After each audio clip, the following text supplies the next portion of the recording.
Welcome back to 1 Hour with Ali Suryo, and tonight we have Naresh with us.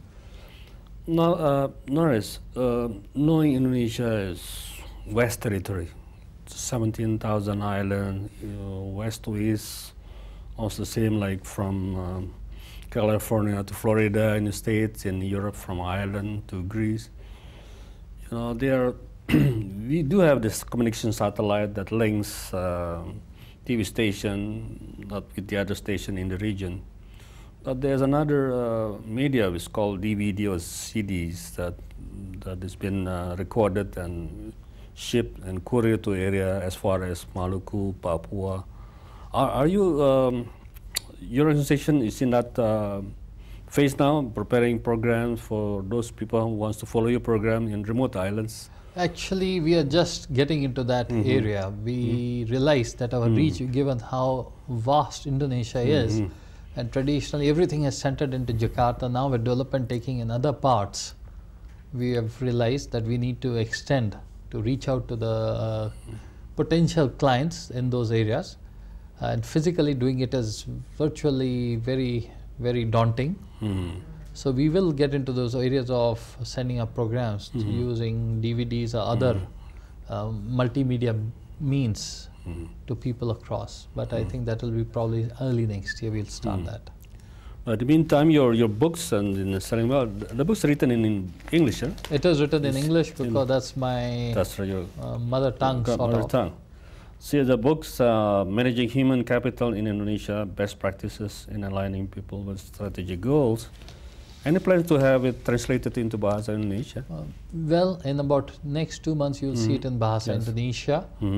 We were looking at the feedback, how the feedback came to the English version, and the feedback has been overwhelming. Right. And we are now translating it to Bahasa Indonesia to reach a larger base of readers who would like to learn from the book. And I understand you will be conducting a workshop at the Financial Club on November 24th, 25th. The workshop agenda on globalization, creating strategic function. The workshop will refer to your books, or is it prepared on a different models? The workshop is based on our book, the research and the models we have done, but it goes beyond the book as we do assessment of organizations. So people who come actually get a lot of assessment tools and free assessment on where their organizations are, and they can go back with the understanding where they stand and what they need to do going forward. So the workshop is much more than just a book. No, there's one agenda in the workshop which I'm quite interested to know from you, Naresh, which is called creating a high performance culture. What does it really mean? High performance culture is a environment where everybody is striving to actually add the most amount of value to the organization. Okay, most organizations, as you see in West of leading MNCs, they're very high performance, highly driven people. In Indonesia, we have to do a lot of administrative work to just get people to get to do stuff in a lot of organizations. High performance culture is self-driven, aligned to the organization, and a result-based culture. So we will show some frameworks for it and discuss how to create them. How does it differ to your other set of programs? The one you're going to have in the Financial Club, is it different to one you had before? Yes. You know, over the years we've been introducing a lot of things to Indonesia. Way back in 1997, I introduced the balance scorecard in Indonesia at Financial Club. It was the first workshop in Asia. In 1996, we introduced activity-based costing, which was again the first one of its kind in Indonesia. In few days from now, we are introducing another called Managing by Cockpit, which is again first one of its kind. Now these programs are all new, the first time in the country, and they're all integrated. It's not separate silos. They build on each other, and management is all integrated. So we'll show the linkage between them. There's another one of interest: globalization and people strategies. what is the content on that section?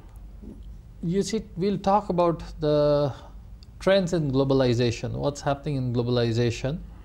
In different industries, globalization has different meaning, and different strategies are needed on developing people and facing those global challenges.